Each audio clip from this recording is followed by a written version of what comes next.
Hey everybody, Lawler here with another Rocket League news video. Today we're going to be covering all the latest roster rumors that have been going on, as well as summarizing the Summer Grand Prix finals that just went down. And as always, if you guys enjoy the content, easiest thing to do is down in the description below. You can find all the social media links that are shown here. Make sure you guys go give those a support if you're feeling so, as well as this video. If you guys enjoy the content, make sure you guys give it a thumbs up, as well as hit subscribe and turn on notifications so you don't miss out on any of the content. Without further ado, let's get into the video.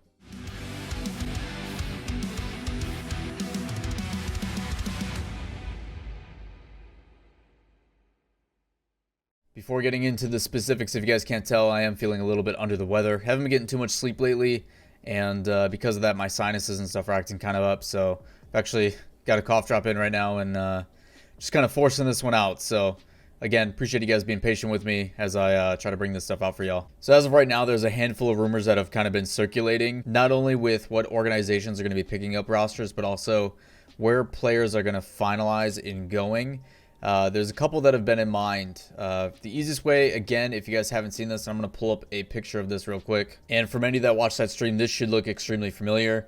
This is a document that I have talked about and teased numerous times and will be expanding eventually to showcase not only just NA and EU in the RLCS, but also all 32 teams that are going to be in RLCS X. And we'll be doing that in the future. But this document is something that I've made. It's open to the public. Link to this will be in the description, but it basically showcases all the current rosters, and these are official confirmed rosters. There is no speculation or things that we think are rumors. This is the current rosters as they are currently active. Case in point, Scrubkilla, even though he's been playing with Singularity for a very long time now, he has not officially signed a contract with the organization, and that's why it is not an official roster placement. I try to do my best to keep this up to date based upon all the other things I have going on, but most importantly, it's a good place as a one-stop shop to kind of figure out where the heck people are going. So with that said, I figured why not update it with you guys today. So the first one that came out from Shift, which is considered a rumor, is that Retals is looking poised to go to Space Station Gaming, which many of us have come to believe looks like it's going to be the case. It seems like it's the most viable solution, but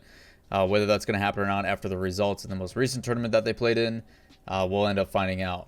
On the other side of that, AyyJayy and Gyro reportedly set up to round out a roster with Allushin. So that means that 2/3 of the PK roster are still available, and there's a lot to this.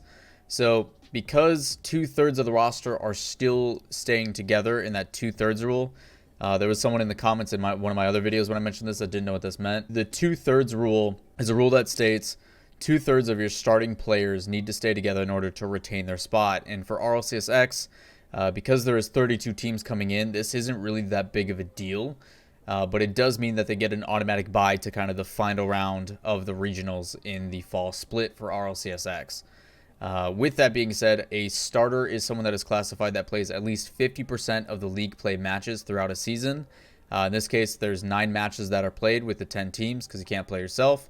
So you play at least 5 of the matches in league play from RLCS 9. Because Gyro and AyyJayy are 2/3 of that, they retain their spot as the spots are owned by the players, not the organization right now. So if this does happen, AyyJayy, Gyro, and what is rumored to be Allushin are going to guarantee themselves in those final rounds in the regional events for the fall split coming up here in actually just under a week. It's coming up pretty quick. So with this being a rumor, obviously it goes in the free agents, rosters, and rumors and stuff. It also has a link to the Liquipedia transfer rumors page because, again, those are all rumors. But Retals is looking like he's going to Space Station, and then we'll do a second bracket to that. I need a new keyboard. Holy. AyyJayy and Gyro sticking... Oh my god, I can't type today. Sticking together with Allushin. So what I'll do that then, and I'm going to merge this so it's actually readable, and then I insert a hyperlink to it, hit apply. So anybody who comes to this page, which again, link will be down in the description, they can click on this, they then have a link to it, they click on the link, it pops up and shows, hey, this is where the rumor origin is from. Next rumor that has come, and actually has a lot more to it than what meets the eye, is the fact that even though eUnited just recently signed Memory officially to their roster, there is talks of last minute they're going to be replacing Memory for Wondamike. And there's a couple things about this that I have concerns with. Number one, you've shown positive results for eUnited recently with Memory. Even though they haven't been the best results, they are still trending in the right direction. The other side of this is, even though Wondamike is a very talented player, there's no circumstances that we've seen that are going to guarantee that he is going to make the roster better than where it is currently at the moment. So they have to keep 2/3 of the roster. So they've already gotten rid of Roldiz. So they have to keep Ajax and they have to keep Hoxer if they want to retain their spot. The other option is they could, if they felt like it, do the same situation that PK is looking to do, where they just forget the rule, try to re-qualify through the open qualifiers, and then proceed that way. So I do have concerns with this, even though Wondamike is a very talented player, and I do agree with that. There's no guarantee that this team is going to perform any better. And I'm saying that with knowing that these teams don't make these decisions too much last second. They try them out and play the scrims first before they make these decisions. So clearly they're happy. I assume that's what's going on, but at the end of the day, it is a very last second thing, and it makes me wonder, well, what's going to happen with Memory now that he's kind of the only last RLCS player? Is he going to be the surefire slot into Sonics now that AyyJayy is not going there?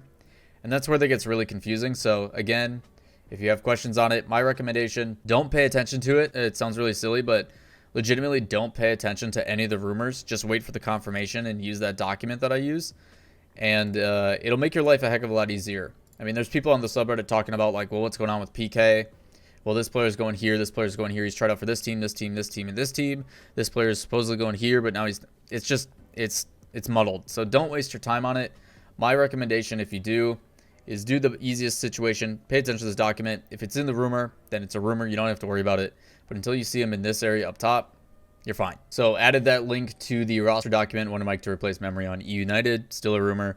I also updated the fact that if AyyJayy and Gyro stick together with Allushin, it will not be under the Pittsburgh Knights name, according to the rumor. Now, there is some other rumors that I've heard that are from an inside source, and I'm always hesitant to share these because I don't want to disrupt any things going forward. But again, I do feel, not that it's been something that's been appointed to me, but I feel somewhat responsible to educate you guys on some of these things that may be happening. But this one's a little weird. From what I've been hearing, Gyro is supposed to be going to Sonics. If you guys don't remember, Gyro used to play for Mirage a while back before it was Luke in the gang. That is now Omelette. At the same time, too, that was back in February where he ended up leaving, and now he's playing for a team by the name of Valence. Valence, pretty talented roster. A lot of you guys may recognize Gyro from one of those ones players that did really well in Fusion. Super talented player, another up-and-comer. It's determining to be the go-to place for a lot of upcoming talent into that. I guess that filters into the pro scene, I guess is the best way to say it.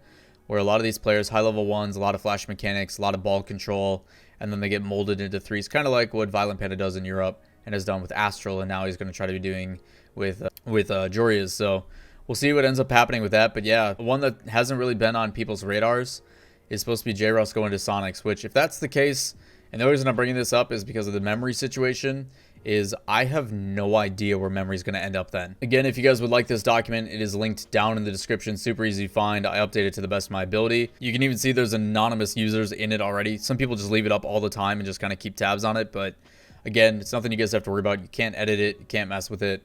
But it's a good place to keep tabs on everything if you guys choose not to. And the big thing I'll end up doing is I'll fix these tabs down at the bottom.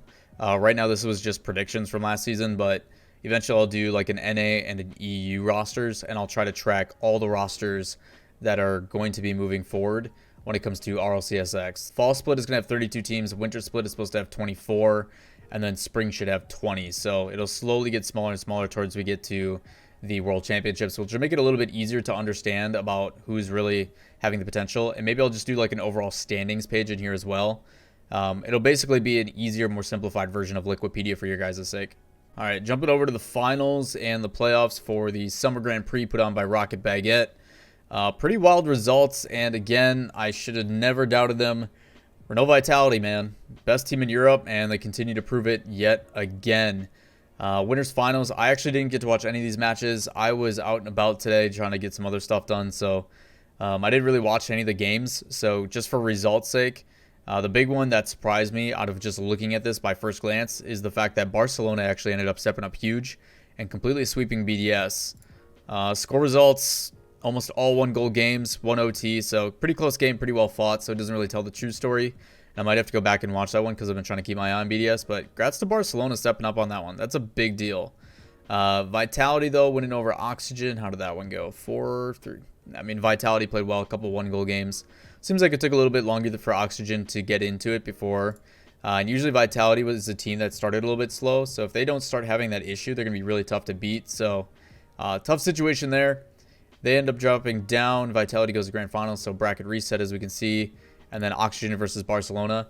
I mean, 2 OTs at the end there. I think it really shows that Barcelona put up a fight. But again, that's what makes Oxygen so strong.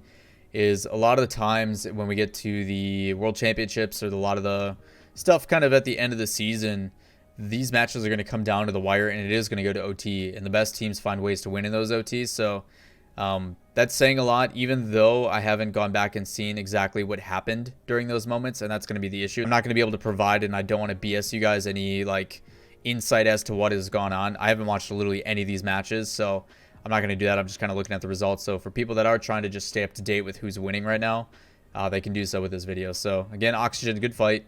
Kind of expected results there, but Barcelona played a lot closer than I thought they were going to. But looking at the grand finals, bracket reset and good fight from Oxygen to actually bring it. It's actually very rare that teams that end up resetting the bracket actually lose. I think it's only happened once in the RLCS, and it was not even the RLCS. It was actually at Gnarly, where Cloud9 lost, then ended up winning after. So it's a very rare circumstance that the team that actually resets the bracket does not go on and win. Again, pretty crazy to see that Vitality is able to hold on. I mean, you're talking, what, 4-2, so 6 matches. They ended here with an OT, so 3 OTs in that first, 3 OTs in the second. That's a really crazy. I'm going to go back and watch this. We'll probably watch this on stream tomorrow, if I'm being honest. We're probably going to go back. If you guys hop over twitch.tv/Lawler, link in the description down below. On my stream tomorrow, we're probably going to rewatch this grand final. Even though I know the results, it's still cool to see kind of what happened. I've already seen some stuff on Reddit about like open net misses and some other stuff, and I hope Farah's not taking it too hard, because those shots are actually the hardest ones. You know, he's got people nipping at his heels trying to go for demos and stuff, and he's got to make that read in that shot perfectly.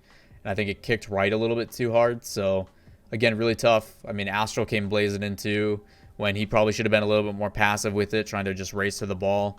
And then they double commit on a rotation in. I think Farah was the last man back, and if I'm being hypercritical, he probably should have rotated out and gone to net. But again, Astral cut rotation, and even if he does get his 50 and it slows it down a little bit, it's still going to pinch and go back towards their net like I think it did anyway. I'd have to go back and look specifically, but again, that's just me being nitpicky. But if you want to hear my kind of insight about what's going down and how this kind of played out, tomorrow on stream, I'll probably be doing that. So if you guys stop by and ask me to do it and hold me accountable, we'll end up doing it. So should be a good one. But again, a lot of good stuff. We don't really have any big tournaments coming up. There's some weeklies here and there that are kind of sprinkled in. And the easiest way to find that is if you actually go to the front of the Liquipedia page, right on the right-hand side, if you zoom out, you can actually see all the upcoming and ongoing matches and completed ones on the side here. The big one to pay attention to is the fact that Astronauts will have their Star Circuit, their 3rd qualifier for NA, coming up here on the 27th. Obviously, RLCS is going to be starting on the 29th or the 27th as well. But there is another really large tournament that hasn't been announced yet, and this is me kind of throwing a teaser. But there's a pretty big tournament that's supposed to be coming up really soon that you guys don't know about yet, that I can't talk about, but as soon as I can, you guys better believe that I'm going to let you know. Alright guys, that's going to wrap it for this video. Again, appreciate you guys taking the time to come in and tune in as I'm trying to kind of push these out while I'm sick. Again, as always, I greatly appreciate the support and the kindness that you guys leave in the comments. If you guys have any questions, you guys can drop those down below, and I'll do my best to get to them as quickly as possible. And while you're down there, if you guys enjoy the content, make sure you guys give it a thumbs up, as well as hit subscribe and turn on notifications so you don't miss out on the best Rocket League coverage that there is on the YouTubes. But that is going to do it for me. Hope you guys have a great rest of your day, and we'll catch you next time. Peace.